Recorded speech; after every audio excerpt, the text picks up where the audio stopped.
Ayan, good morning mga kaibigan. So mag-change oil tayo ngayon. Ayan o, yung accent. So yung flashing na ito, change oil.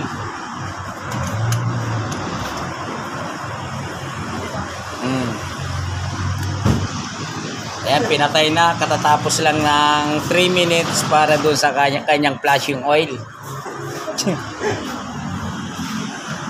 Ay, yung accent. Change oil. Lagyan muna nyo ng hangin. So dito natin padadaanin niya pala mga kaibigan yung hangin sa dipstick. So hindi dito sa makina kasi baka may moist, hindi na dito dadaan sa mga bal. So, dito na diretso sa crankcase. Yun. Tingnan mo daw yung air cleaner.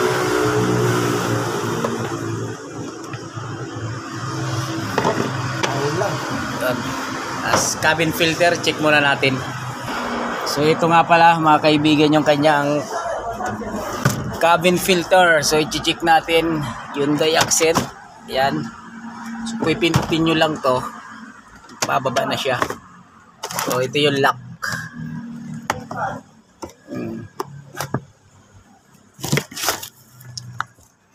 Yan. Oops, tigas. Yun. So ayan. Meron siyang mga kaibigan, mga brother. Ayan takip. Ipipress nyo lang to tapos angat. Dalawa. Magkabila. Yun. So ito na yung kanyang cabin filter. Sos, marumi pala. Super. So ito yung kanyang cabin filter. Medyo marumi lang siya. So lilinisin na lang to. Ayan, nagimulmul na.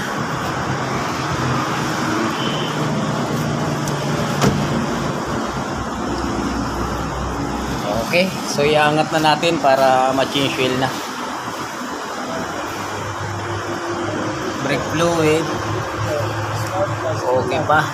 Estimate lang para.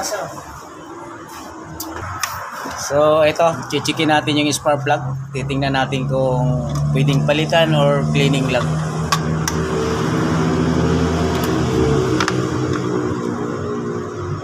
So, pangilan change oil mo na sir dito? Marami na, di ba? Oo.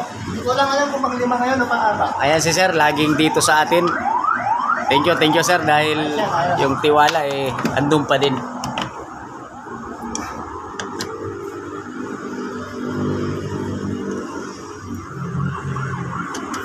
Ayan, ito pala si Ninyo Vlog.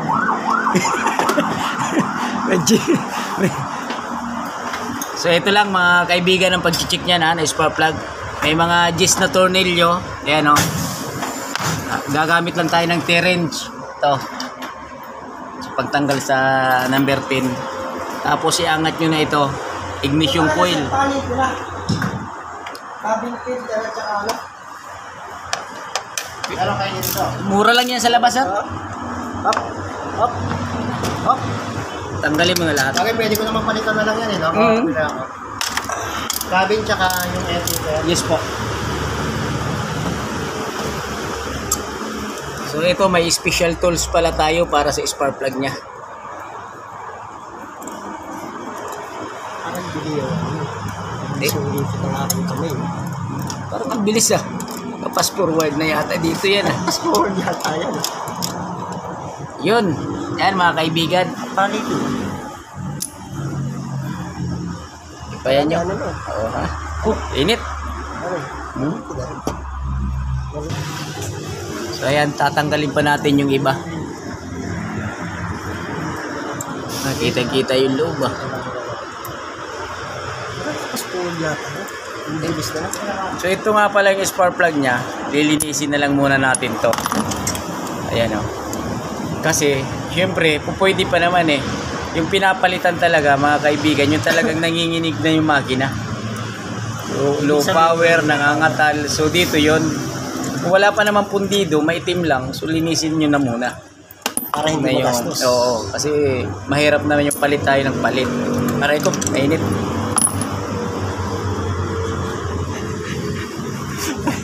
So ayan, 4 na piraso yan ha, kasi 4 cylinder. Pag 3 cylinder, so ibig sabihin 3 lang. Ayan, ang init. Alam ko, babagsak ko sa cellphone ko eh. So ayun, cleaning lang muna tayo.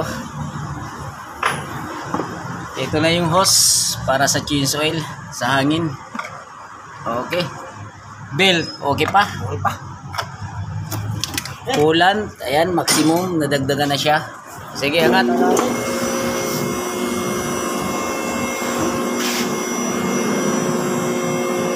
So ayan mga kaibigan, inaangat na sa lifter. Ayan ang ating kapatid, ninyo siya nag-ooperate nung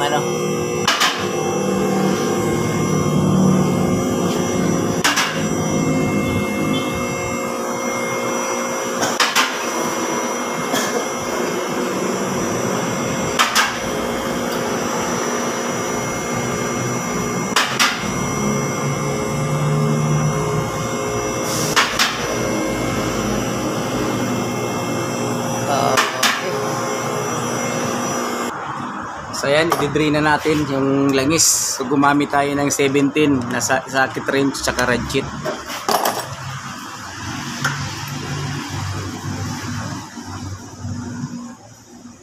May team na yan. Sige.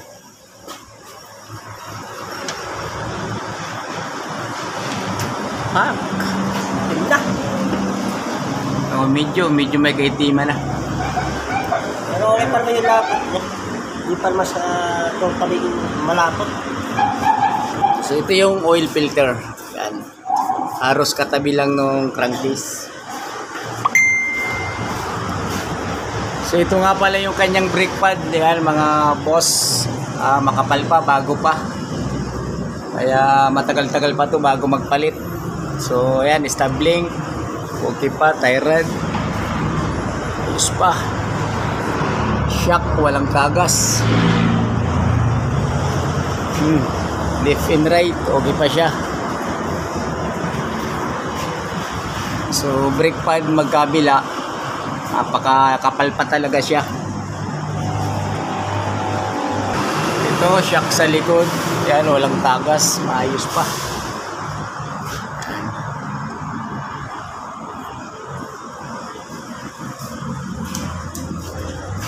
So ito, tatanggalin na natin tong filter na to.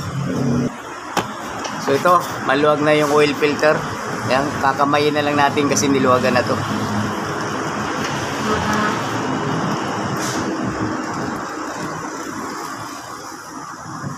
Yan, may filter rin siya na nakalagay pa.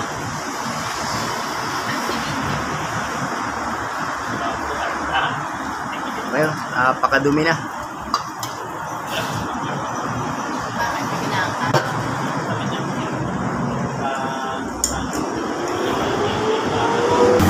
So ayan, inahanginan na natin yung kanyang langis para talagang ubos na ubos siya dito sa crankcase. Ayan yung oil filter, tinanggal na yung luma. Ayan. Pagpupunasan to para pagka nilagay yung bago, malinis. So ito mga boss, yung gagamitin naming oil sa Accent semi-synthetic HX7. Yan. Tapos yung oil filter ito, Bic.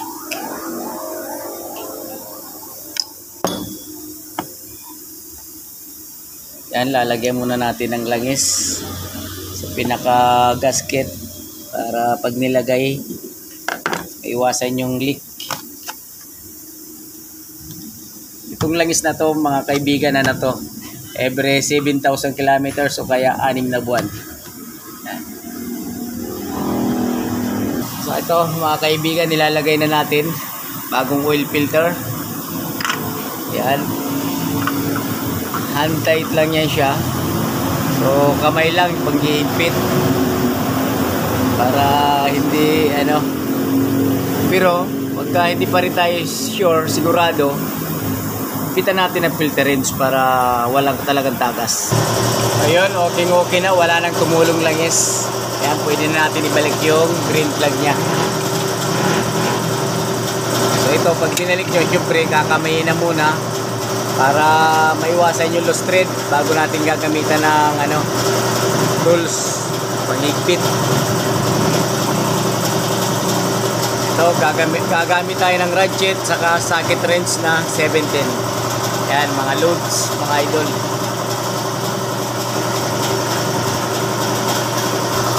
Ayan o. Higpit.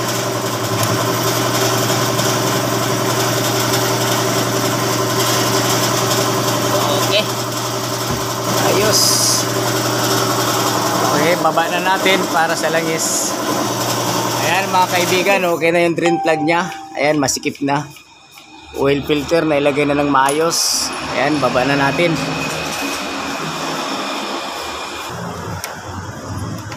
Ayan mga kaibigan, yung spark plug na linis na, kanina maitim. So ngayon parang mukhang bago na siya ulit. Mukha lang, pero tatagal pa to. Ayan, binabalik na natin. Ako lang. Ayun, si Primo lang pala nagbabalik ng spark plug kasi nilinis niya na eh. Ngayon, paghigpit nito, yan lang. Hindi ibig sabihin pag maitim na, palit na agad. Siyempre, para makatipid naman. Kasi siyempre, alam mo na, yung mga ibang talyer, pag chinik to at maitim na, palitin na yan. So, hindi nila alam na may power pa yan. Ibig sabihin, kumapa lang yung carbon diyan sa pinakadulo na yan, kaya yung kuryente. So, hindi na ganun tatalon-talo na. So, pag nalinis, balik ulit sa yun balik agad ng ignition coil. So, ilapit natin para mailawan din si Primo.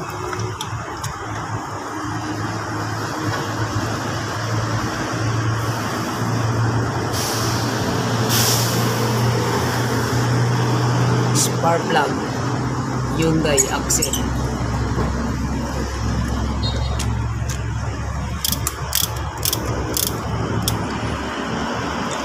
Yun. Sa loob na siya. Isa naman yung ating special tools. Di bali yan mga kaibigan. Kaya kahit na sulok talagang maabot niya. Ganun katindi yung natin. Spark plug range. Ayan So, kita sa camera Yun, ilagay na. Okay. Ito na lang, tornilyo. Yung pala, ignition coil. Ayan, 4 na piraso yan. 4 na ignition coil, 4 na tornilyo. Tig-isa yan.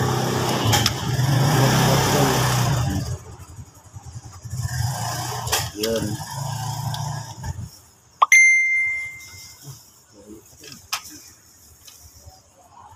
Hindi pa na ipopos, Hindi naman tayo naka-live Video lang yan wala naman nag-ano sa live natin nanonood bibidyo's ka na lang. Live mo. Ayan. So pag hinigpitan nyo nga pala to na Jess, tamang-tama lang kasi baka maputol. Yan, sasali na tayo ng oil.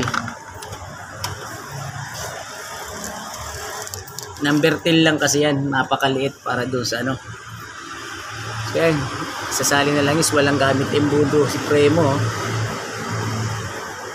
Talagang ibig sabihin batang-bata pa kasi to, hindi pa nanginginig yung kamay. Alam lang. Sisika to kasi walang gamit na embudo yung iba, mga nag-change oil, gumagamit. Shoot na shoot talaga sa bunganga nung Yun yung langis na ginamit, semi-synthetic. pang 7,000 kilometers mga kaibigan. Yan.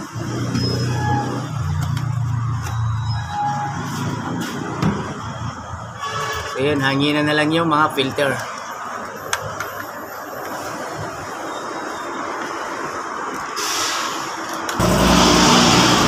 So ito mga kaibigan, ibabalik na natin yung filter ng aircon. Yan, hanginan na natin yan. Okay. Babalik ulit natin sa kanyang kinalalagyan. So ito yung kanyang ilalim.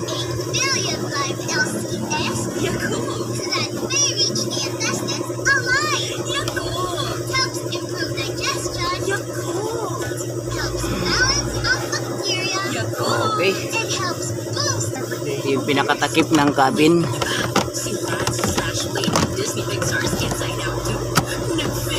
Yan, inyo lang. Tapos yung lock. Gilid-gilid. Magkabilaan yan mga boss yung kanyang pinakalock. Yun. Okay na. Sito. Okay na. Ganun lang kadali. Yan mga boss, paanda rin na natin yung cheese oil na. Para yung langis, pachichik ng maayos.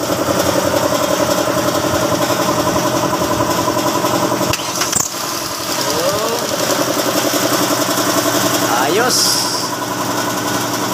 Puro checking na lang ng oil kung nasa maximum level na. Ganda ng under niya eh. Di ba? Yung belt, okay na okay pa pag umikot mo. Wala naman yinig. Parang hindi nga na-under eh. Di ba? Parang hindi na-under siya. Oh. Hindi ramdam. Oil filter, walang leak.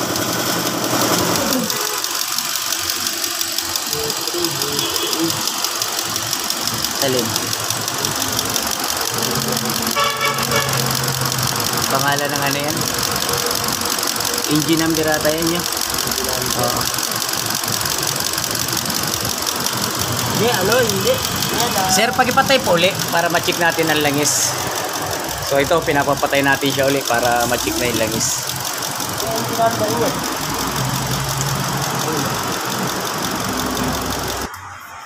Pakita mo kay sir yung tamang dipstick ng oil.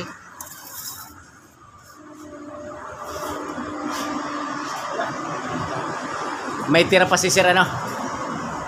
So ito, yung mga kaibigan yung ano niya, full. Ito low sa una, so ito yung dapat tama.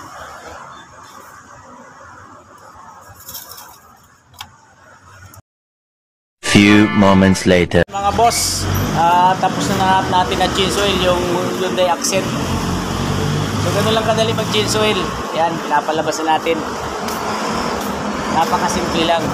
So yun, pag-follow, subscribe ng ating channel, Jess Mechanic Vlog nga pala. Okay, thank you.